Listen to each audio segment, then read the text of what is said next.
क्या होता अगर पानीपत के तीसरे युद्ध में मराठे युद्ध में जीत जाते। हो सकता था कि छत्रपति शिवाजी महाराज का स्वराज का सपना साकार हो जाता।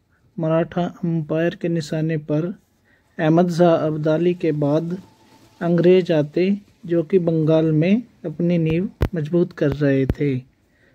पर क्या कारण था कि मराठे पानीपत के तीसरे युद्ध में हार गए? उस हार का मुख्य कारण था कि मराठा सरदार सदाशिवराव भाऊ अवध के नवाब सिराजुद्दौला और सूरजमल जाट के साथ मिलकर अहमद शाह अब्दाली के खिलाफ युद्ध लड़ना चाहते थे। पर दोनों ने ही मराठों से दिल्ली की गद्दी मांग ली। सदाशिव ने सिराजुद्दौला पर सूरजमल जाट को प्राथमिकता दी, जिस वजह से सिराजुद्दौला नाराज होकर अब्दाली के साथ मिल गया और बाद में सूरजमल जाट ने भी मराठों का साथ नहीं दिया और मराठे पानीपत का तीसरा युद्ध हार गए। इतने सारे युद्ध पानीपत की धरती पर ही क्यों लड़े गए? तो उसका एक कारण पानीपत की भौगोलिक स्थिति भी है।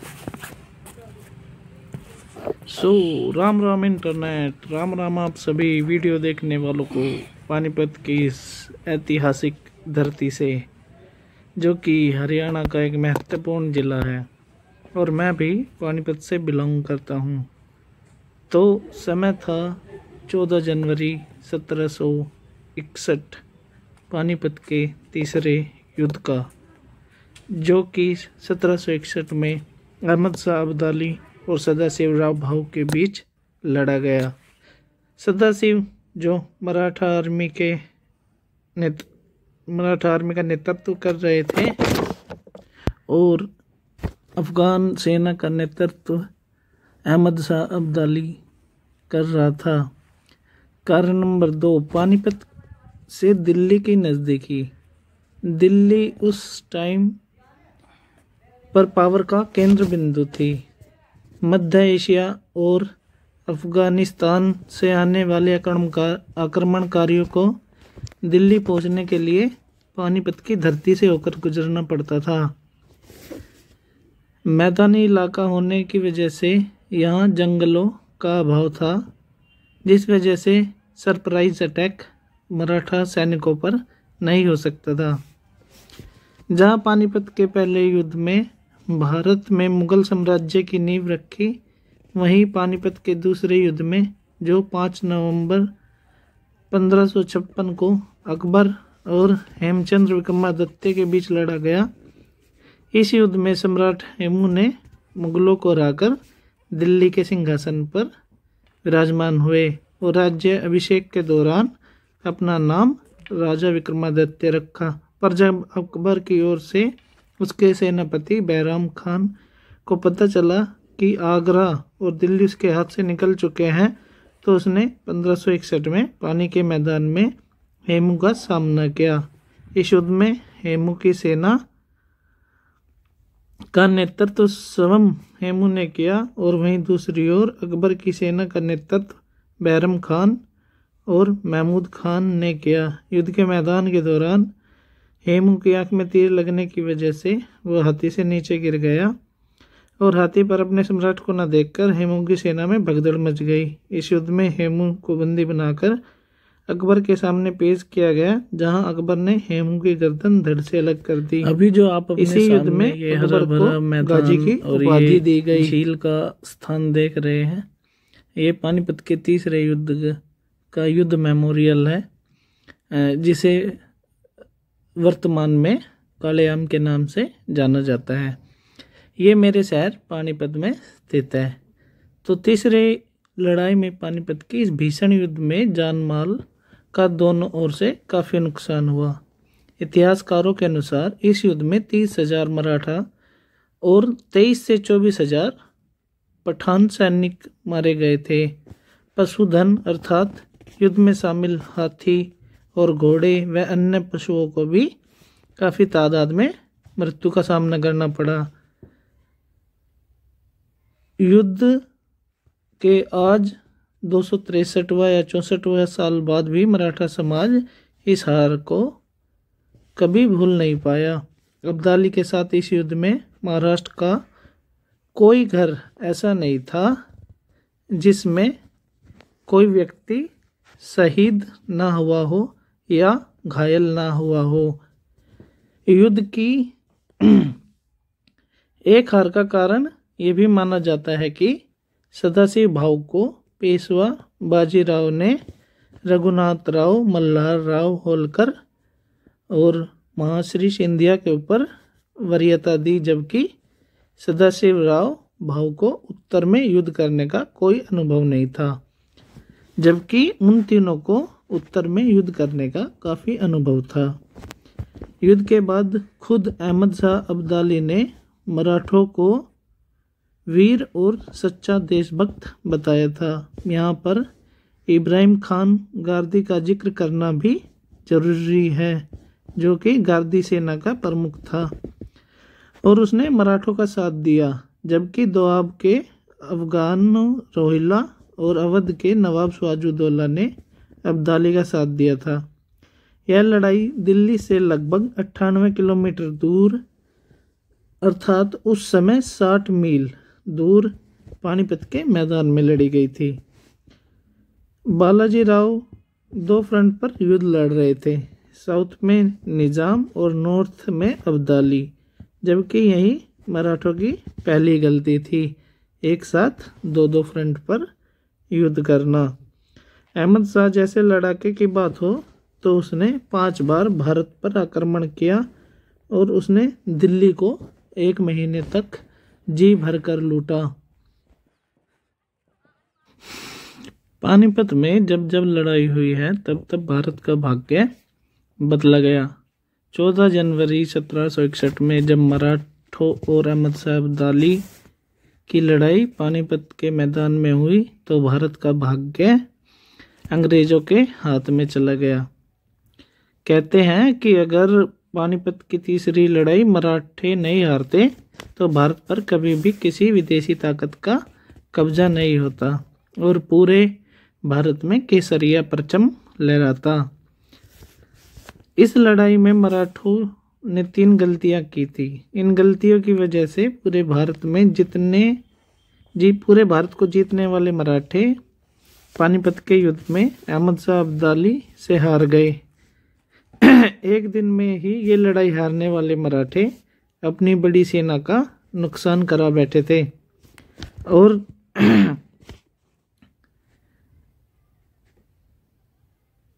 आज मैं इस वीडियो के माध्यम से आप सभी को पानीपत के इस युद्ध की कहानी सुनाऊंगा, तो इस वीडियो को एंड तक जरूर देखना। अगर हम हिंदुस्तान का इतिहास नहीं जानेंगे तो अपना इतिहास को कैसे पहचानेंगे। 18वीं सदी में भारत की ताकत अभी आप मेरे सामने जो ये पत्थर के शिलालेख देख रहे हैं, इन पर एक खूबसूरत चित्रकारी की गई है और पानीपत के तीसरी लड़ाई को दर्शाया गया है, जिसमें एक और मराठा वीर सैनिक और दूसरी ओर क्रूर आक्रमणकारी अहमद शाह अब्दाली की दोनों सेनाएं पानीपत के मैदान में आमने सामने हैं।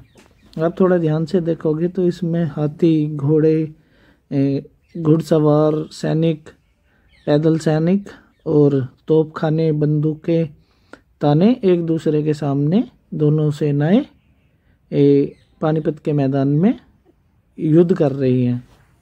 और 18वीं सदी में मराठों की ताकत अपने पेक पर थी। 1707 में औरंगजेब की मृत्यु के बाद मुगलों का पतन शुरू हो गया था और मराठे साउथ से लेकर नॉर्थ तक आधे से ज़्यादा हिंदुस्तान पर शासन कर रहे थे।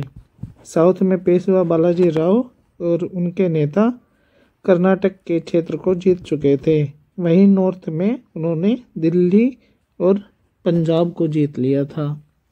और ये हरा भरा परिसर कालेआम पानीपत के तीसरे मेमोरियल का हम आपको दिखा रहे हैं। सामने लाल रंग की बिल्डिंग जो है ये संग्रहालय है जहाँ पर इस युद्ध से जुड़ी हुई कुछ वस्तुएं रखी हुई हैं और पानीपत के तीसरे युद्ध की याद दिलाती हैं। और सामने इस गेट से बाहर निकलेंगे तो आपको बाएं हाथ पर पार्किंग की सुविधाएं मिल जाएंगी। आप अपने वाहन को परिसर के अंदर ही ला सकते हैं, चाहे आप कार, बस, ट्रक वगैरह और छोटी गाड़ियां, मोटरसाइकिल वगैरह यहाँ पर पार्क कर सकते हैं। ये बहुत ही सुंदर और हरा भरा स्थान है जिसमें काफ़ी प्रकार के पौधे लगाए गए हैं। और अभी आप सामने जो ये हरा भरा क्षेत्र देख रहे हैं पानीपत के युद्ध स्मारक का ही हिस्सा है। इसमें एक कृत्रिम झील भी बनाई गई है जो कि सर्दियों का समय होने के कारण अभी सूखी हुई थी। ये नीले रंग की रेलिंग उस झील के चारों ओर लगी हुई है। आज 23 जनवरी 2025 का दिन है और सर्दियों का मौसम होने के कारण यहाँ पर अभी इतनी भीड़ भाड़ भी नहीं है, लेकिन आज सूर्य देव ने दर्शन दे रखे हैं और धूप भी अच्छी खिली हुई है। और आप जैसे ही परिसर के अंदर आएंगे तो आपको लाल बालू से बने हुए पत्थरों के खूबसूरत संरचनाएं देखने को मिलेगी। ये सामने आप झील का दृश्य देख रहे हैं जो अभी फ़िलहाल सूखी हुई है। तो हम बात कर रहे थे मराठा युद्ध की। रघुनाथ राव के वापस जाते ही अफगानों को मराठों पर आक्रमण करने का मौका मिल गया था। अब्दाली के लिए ये गोल्डन चांस था। उसने पंजाब के रास्ते मराठों पर चढ़ाई कर दी। उसने सिराजउद्दौला को इस्लामिक भाईचारे के नाम पर अपने साथ मिला लिया जो कि अवध के नवाब थे, जबकि अवध के नवाब सिराजउद्दौला को मराठों ने ही दिल्ली का गवर्नर बनाया था। अभी जो आप सामने देख रहे हैं कि इस स्थान पर एक आम का पेड़ था। इस युद्ध में इतने सैनिक की मृत्यु हुई थी कि उन सैनिकों के खून से उस पेड़ के सारे फल काले हो गए थे और लकड़ी के काटने पर भी पेड़ अंदर से काले रंग का लकड़ी निकली थी उस पेड़ की। तो इस वजह से इस जगह का नाम काले आम पड़ा। और एक और जगह पर सामने आपको युद्ध के बारे में बताती हुई ये पत्थरों की शिलाएं मिल जाएंगी जिसमें युद्ध की स्थिति और भव्यता और युद्ध के विनाशकारी परिणामों को दर्शाया गया है। इस युद्ध में लगभग 40,000 मराठा सैनिक और 22 से 23,000 अफगान सैनिकों की मृत्यु हुई थी। शुरुआत में मराठे इस युद्ध को जीत रहे थे और उन्होंने अफगानियों के पैर उखाड़ दिए थे। पर वीडियो बनाने के लिए आया तो हमें महाराष्ट्र से आए हुए कुछ पर्यटक मिले, मराठा पर्यटक मिले जो कि काले आम की इस धरती को देखने आए थे। हमने उस समय के मराठा सैनिक तो नहीं देखे, लेकिन इन मराठी व्यक्तियों और महिलाओं को देखकर हमने उन्हें नमन किया और उनकी वीरता को प्रणाम किया। जय शिवाजी, जय भवानी, जय शिवाजी, हर हर महादेव, हर हर महादेव, जय शिवाजी, जय भवानी।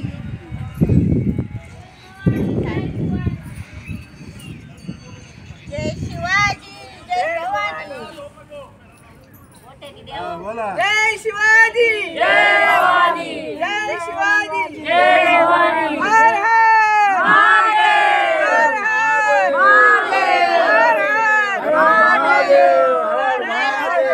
हरे हरे महादेव।